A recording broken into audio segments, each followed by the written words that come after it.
অবস্থা দেখো আমার মায়ের। সাত সকালে আমি অফিস যাব বলে মাকে ডাকছি, দেখি ছাদের মধ্যে উঠে আছে।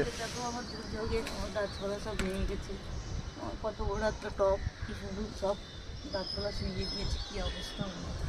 মন খারাপ করো না, প্রাণের মতন ভালোবাসি। ঠিক আছে।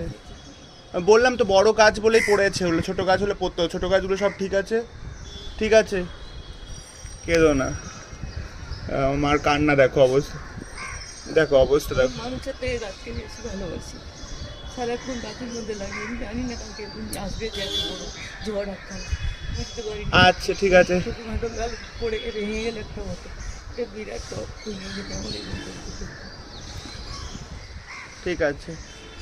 কালকে ঝড়ের মধ্যে গাছগুলো সব ভেঙে গেছে, পড়ে গেছে। মায়ের জানোই গাছ কেমন সন্তান তুল্য হয় আমাদের, যারা গাছ ভালোবাসে তাদের কাছে। আমার সকাল থেকে কান্নাকাটি করছে, আমি ঘুমাচ্ছি, আমাকে ঘুম থেকে তুলে বলছে চল দেখ গিয়ে ছাদে গাছগুলো আমার ভেঙে গেছে। এই এসে দেখছি এই গাছগুলো ভেঙে গেছে। খুব বড় বড় ক্ষতি হয়েছে, বুঝতেই পারছি। অনেকের বৃষ্টির প্রয়োজন ছিল, কিন্তু তার সাথে যে তাণ্ডব ঝড়টা হয়েছে সেটার জন্য এই সমস্যাটা হয়েছে। কি বলবো আর। কাটিনি যেন কুড়ি আসছে, সব ফুল হচ্ছে, ফুল হচ্ছে, এখানে কাটিনি। আমি বললাম না কাটবো না, কুড়ি আসছে, গাছগুলো কেটে দেবো, কী হবে। হ্যাঁ, সেই জন্যে কাটিনি, কিন্তু দেখছি যে কী ক্ষতি করলো আমার একটা। ঠিক আছে, মন খারাপ করো না, সব ঠিক হয়ে যাবে।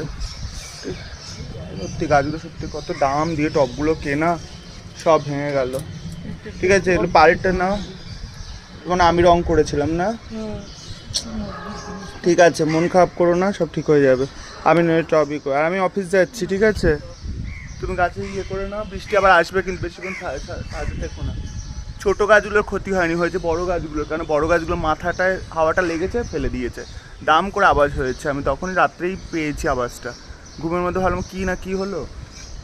বাদ করছি, আমি আসতে পারলাম না, বাবা পানি করছি, জীবো না বাদ করছি তো, তার জন্য জীবো না। হ্যাঁ, কি অবস্থা। হতো না, আমি বাদ করছিলাম তো গাছ বুঝতে পেরেছি।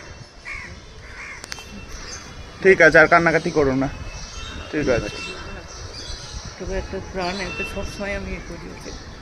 ঠিক আছে।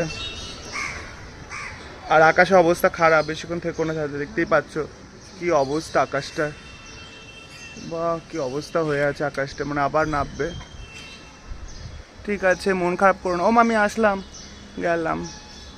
তোমাদের কাদের কাদের কী ক্ষতি হয়েছে অবশ্যই কমেন্টস করে জানিও।